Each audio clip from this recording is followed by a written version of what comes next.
Okay, TBH Labs နဲ့ကြိုဆိုပါတယ်ကျွန်တော်တို့ဒီနေ့ showcase လုပ်ပေးမှာက MSI ရဲ့ Katana GF66 ပါသူက high end ဖြစ်တဲ့ G series တွေနဲ့စားလို့ရှိရင်ဈေးပိုတက်တာတယ်ဒါပေမဲ့ performance ကတော့ကောင်းအောင်လုပ်ပေးထားမယ် build quality ဘိုင်းမှာကျတော့နည်းနည်းလေး weight short ထားတယ်ဆိုတဲ့အပိုင်းတွေရှိမယ်ဆိုတော့ပုံမှန်အဖြစ် performance ကောင်းကောင်းလိုချင်တယ်ဈေးအများကြီးမသုံးချင်ဘူးဆိုတဲ့သူတွေအတွက်ထုတ်ထားတဲ့ပုံစံမျိုးအခုကျွန်တော်တို့စီကိုရောင်းနေတဲ့2022ခုနှစ်ထွက် Katana GF66 ကဘယ်လိုနေမလဲအဲ့ဒါကိုချက်ကြည့်ကြည့်မယ် laptop body တစ်ခုလုံးကို plastic နဲ့လုပ်ထားတာကဒီ laptop ကို GE series နဲ့အဓိကကွာသွားစေတဲ့အပိုင်းဒါပေမဲ့သူ့ရဲ့ plastic ဆိုတာက cheap ဖြစ်တဲ့ပုံစံမျိုးတော့မပေါက်ဘူးရဲ့သူကင်မကြည့်ရင်လေ plastic ဆိုတာကိုသိချင်မှသိလိမ့်မယ်အဖုံးပိတ်ထားတဲ့အချိန်မှာသူက Katana ဓာတ်တစ်ချောင်းကိုတအိမ်ထဲကိုထည့်ထားတဲ့ပုံစံမျိုးလေးနာမည်နဲ့လိုက်တယ်တော်တော်လေး minimal ဖြစ်တယ်ပြူးပြဲနေတဲ့ design element တွေမပေါက်ဘူး logo ကလည်းသူက lid အမဲပေါ်မှာ engrave လုပ်ထားတဲ့ပုံစံပဲဆိုတော့ laptop နဲ့တသားတည်းဖြစ်နေတာကိုတွေ့ရလိမ့်မယ် laptop ရဲ့အောက်ဘက်ချမ်းတစ်ခုစလုံးမှာသူကပြောင်းပုံစံ intake grill အကြီးထည့်ပေးထားတယ်အများကြီးထည့်ပေးထားတယ်ပေါ့နော်ဆိုတော့ cooling belt ကိုအားစိုက်ထားတာသိသာစေတယ် down firing speaker နှလုံးကိုလည်းအဲ့ဒီမှာပဲတစ်ခါတည်းတွေ့ရမယ် exhaust ကကြတော့အနောက်ဘက်ချမ်းမှာ2ခုဘယ်ဘက်ချမ်းမှာနောက်ထပ်တစ်ခု laptop က 24.9 mm ထူတယ် 2.25 kg လေးတယ်ဆိုတော့သူ့ရဲ့ category ထဲမှာဆိုလို့ရှိရင်သူကနည်းနည်းလေးထူတဲ့ဘက်ကိုရောက်တယ်ဒါပေမဲ့အလေးချိန်ကတော့ပုံမှန်လောက်ပဲအပေါ်ဘက်ချမ်းရောအောက်ဘက်ချမ်းရော keyboard deck ရောမှာဖိကြည့်လိုက်လို့ရှိရင် flex ဖြစ်နေတဲ့နေရာဒီ ဝင်သွားတဲ့နေရာဆိုတာမျိုးမရှိဘူး lid ကိုလည်းလက်တစ်ဖက်ထဲနဲ့ဖွင့်လို့ရတယ်hinge တွေကရှိတဲ့နာထက်နည်းနည်းလေးပိုပြောတဲ့အတွက် stability ဘိုင်းမှာတော့နည်းနည်းလေးဝကျလေးပေါ့နော်နည်းနည်းလေးလှုပ်စီလေးတော့ရှိမယ်နည်းနည်း stability ဘိုင်းနည်းနည်းအားနေတယ်ဒါပေမဲ့ तू က180 degree ထိနောက်ဖက်ဆုံးထိ तू ချိုးချလို့ရတယ်အဲ့ဒီတစ်ပေါက်ကတော့မိုက်တယ် तू ဘေးပေါင်တွေပါတယ်ဆိုပေမဲ့အပေါ်ဘက်အောက်ဘက်ပေါင်တွေကတော့အခုဒီမှာမြင်ရတဲ့အတိုင်းပဲပေါ့နော်ဒါ gaming laptop တစ်လုံးအနေနဲ့လက်ခံပေးလို့ရပါတယ်ဟိုဘယ်လိုပြောမလဲဘောင်မပြောင်းရင်တော့ငါတို့ကဒီ laptop ကြီးမသုံးမရှိပါဘူးဘယ်လိုလက်ခံ port စီအနေနဲ့ laptop ရဲ့ဘယ်ဘက်မှာ USB A port နှစ်ခုရှိမယ်ညာဘက်ချမ်းမှာက power port ရယ် LAN port ရယ် 3.5mm jack HDMI USB A USB C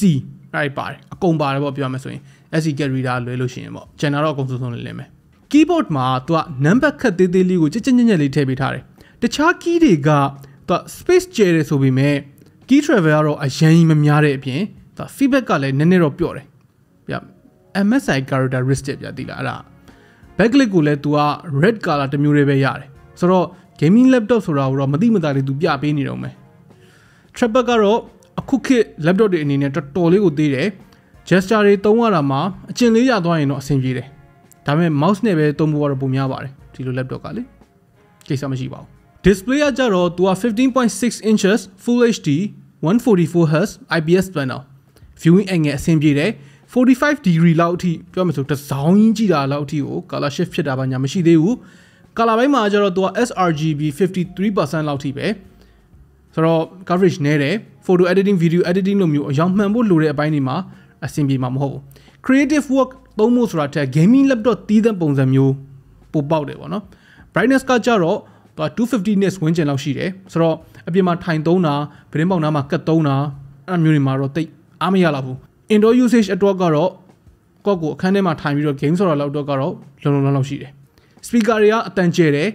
ဒါပေမဲ့ sound quality ကတော့ထုံးစံတိုင်းပဲတိတ်မကောင်းလှဘူးပုံမှန်ရုပ်ရှင်ကြည့်မယ် game ဆော်မယ်လုံလောက်ပါတယ်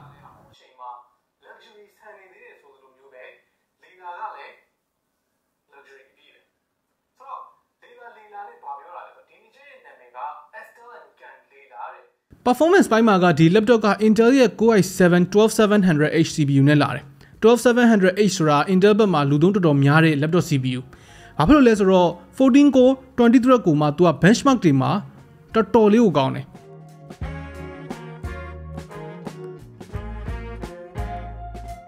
အရင် generation ပေါ့နော် 11800H တို့ဘာလို့ထက်သူက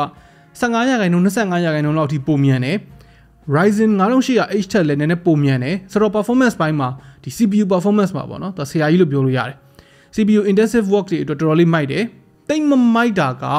ကျွန်တော်တို့စီမှာရထားတဲ့ review နဲ့မှာပါတဲ့ GPU က RTX 3050ဆိုတော့ဒီ CPU နဲ့ 3070 Ti လောက်နဲ့တွဲပါနေကြဗျာဆိုတော့ GPU performance ကနည်းနည်း bottleneck ဖြစ်နေတယ်လို့ပြောလို့မရတော့ပေမဲ့ CPU နဲ့ရှင်တော့အားနည်းနေတယ်အဲ့ bottleneck ဖြစ်နေတာပေါ့ဒါပေမဲ့လည်းဒေါ်လာ1000ဝန်းကျင်ဈေးမှာ GPU လောက်ပါတာပုံမှန်ပဲ အဲ့ဒါပိုဈေးကြီးပေးလို့ရှိရင် GPU ပိုကောင်းပါမယ်လीနော် 1080p 144Hz monitor လောက်မှာဆော့မယ်အဲ့လိုဆိုရင်တော့လုံလောက်ရှိပါတယ် gaming benchmark တွေကိုကျွန်တော်ခုဒီမှာပြပေးထားတယ် storage အတွက်က သူက M.2 NVMe SSD နှစ်ခုထည့်လို့ရတယ် default အနေနဲ့က 512GB SSD ပါတယ်နောက်ထပ်တစ်ခုကိုအလွတ်ထည့်ပေးထားတယ် RAM ကကြတော့ 8GB DDR4 RAM ကိုသုံးပေးထားတယ်သူ့မှာက battery က 3 cells 53.5 watt hour battery ပဲပါတယ်ဆိုတော့ battery life က 60Hz 50% brightness balance profile Wi-Fi နဲ့ web surfing သုံးမယ်ဆိုလို့ရှိရင်4နာရီဝန်းကျင်လောက်ပဲရတယ်ဆိုတော့အပြင်သွားရင်တေချာပေါသူ့ရဲ့ 180W adapter တော့ရင်းတည်သွားလိမ့်မယ်ဆိုတော့အဆုံးသတ်အနေနဲ့ပြောရမယ်ဆိုရင်ဒီ laptop က CPU performance ပိုင်းမှာအရင်တုန်းကထွက်ထားတဲ့ generation တွေထက်အများကြီးပိုကောင်းလာတယ် AAA title game တွေကို 1080p high လောက်မှာ above 60ဒါမှမဟုတ် around 60ပေါ့နော်အဲ့လောက်နဲ့ဆော့လို့ရမယ် shooting game တွေကိုလည်း medium setting လောက်ထားမယ်ဆိုလို့ရှိရင် 100fps နဲ့အထက်ရမယ်အားနည်းချက်ကကြတော့ color အရမ်းမမှန်တာတို့ battery ကနည်းနည်းအားမရစရာဖြစ်နေတာတို့အဲ့လောက်ပဲဆိုတော့ခင်ဗျားတို့ရောဒီ Katana ကိုဘယ်လိုမြင်လဲ1250ဝန်းကျင် original price ကို250 cashback နဲ့အခုဒီဒေါ်လာ1000ဝန်းကျင်မှာတန်တယ်လို့ထင်လားအောက်က comment ထဲမှာဝင်ရောက်ဆွေးနွေးညှိနှိုင်းလို့ရပါတယ် okay နောက်နေ့မှတွေ့တော့